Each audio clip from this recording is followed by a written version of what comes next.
ده اتهام عظيم جدا، اتهام حتى انا كهبه لما بفكر فيه، لو انا اتحطيت مكانها او لو انا احس بشعورها، اتهام صعب جدا.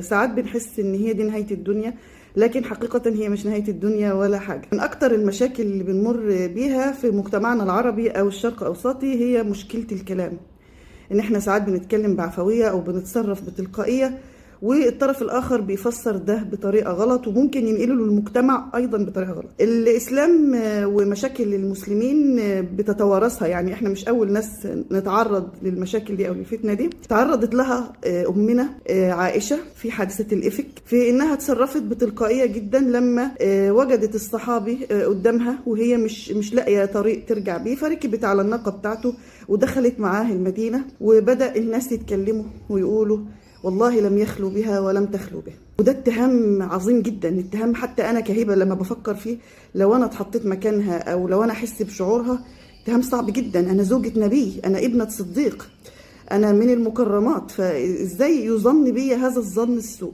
فالمحنه دي اللي مرت بها ستنا عائشه اتعلمنا منها امرين: ان احنا كلنا بشر، يعني احنا وارد جدا نتهم ونبتلى، والابتلاء في نقل الكلام مش بيكون اتهامك بالزور فقط، ولكن في تصديق الناس. يعني الناس اللي هي عايشه معاك اكله شربه نايمه، ازاي قدرت تصدق ان فلان قال الكلام ده؟ فالابتلاء بيبقى من الوجهين، ولكن هي صبرت واحتسبت. كانت في ظن نفسها، كانت تتمنى لو ان محمد صلى الله عليه وسلم نبينا الفاضل الجميل الكريم كان وقف جنبها وقال لها يعني انا اظن ان انت ما عملتيش الفعله دي وانا متاكد منك، لكن سبحان الله هو نبي ويوحى اليه ولا يستطيع ان يتفوه باي كلمه الا بوحي.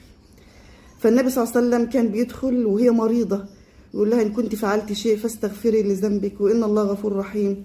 مش قادر يقول لها اكتر من كده. ابوها وامها ما قدروش برضو يبرئوها، ولذلك عيت شهر من كتر ما كظمت وزعلت واتأذت نفسيا، ثم بعد ذلك جالها البراءة من فوق 7 سماوات. لو انت في المحنة او حضرتك في المحنة دي، ان اتنقل على لسانك او اتحطيتي في موقف واتأذيتي، اسألي نفسك سؤال: هل انت زوجة نبي؟ لا. هل ده اول ابتلاء يبتلى به نوع من انواع البشر؟ لا، مش اول ولا اخر ابتلاء. هل مفيش حد ابتلى قبل الابتلاء؟ لا، ستنا عائشه ابتليت بالابتلاء ده. طب انا ممكن مين يبرئني؟ الله عز وجل اللي هيبرئك.